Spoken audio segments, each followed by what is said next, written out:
Hey everybody, welcome back to the channel. So today I thought I'd give a quick update on the second phase of the challenge with my Forex Funds as a $200,000 challenge.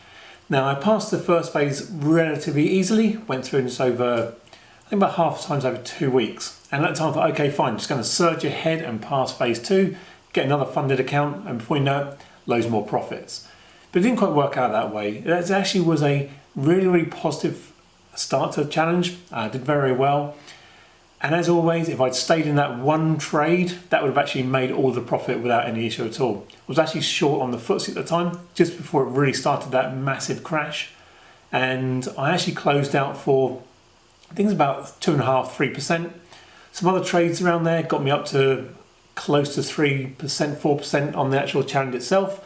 Before, as always, I got a little bit overconfident, thought I was going to pass it in 3 or 4 days, and it went wrong.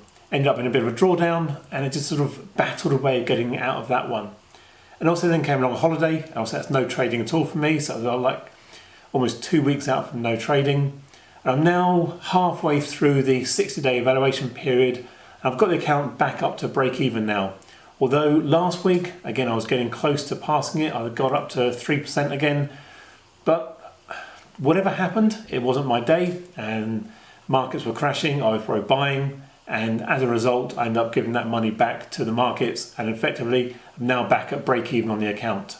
So the equity of the account currently is about 1% in profit, but I've got 3 open trades at the moment running just on some longer term swing trades, hoping for some reversals on gold as an example, and as such I'm just about 0.5% down, so not too bad but not the best situation in the world to be in.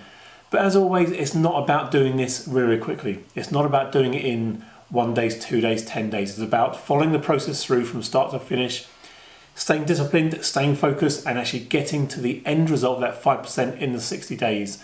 Now, I don't want to be in a position that I'm at day 55, 56. I'm still at break even. I'm going, how do I get 5% in a couple of days?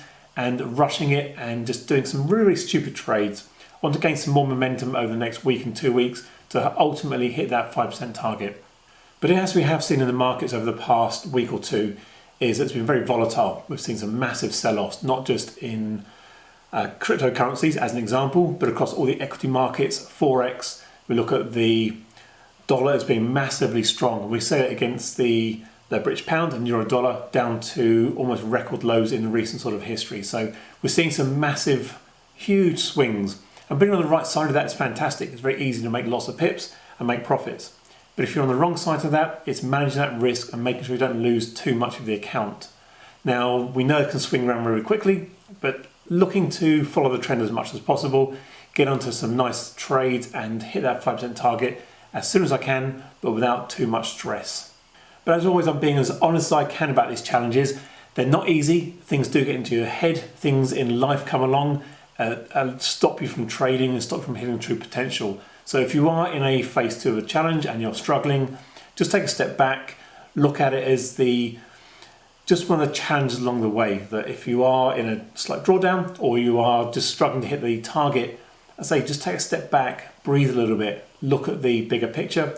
How can 1, 2, 3, 4 trades get you to where you need to be, either back into break even or to hit that target? Don't try and do it in one trade, because as we know, if you over leverage and over risk, that's when it goes wrong, and before you know it, you are down 5% really quickly, and you've just wasted the account and all that time and effort gone to getting through phase 1 and almost passing in phase 2. So I hope you enjoyed today's video, and I'll catch you all again soon. Cheers!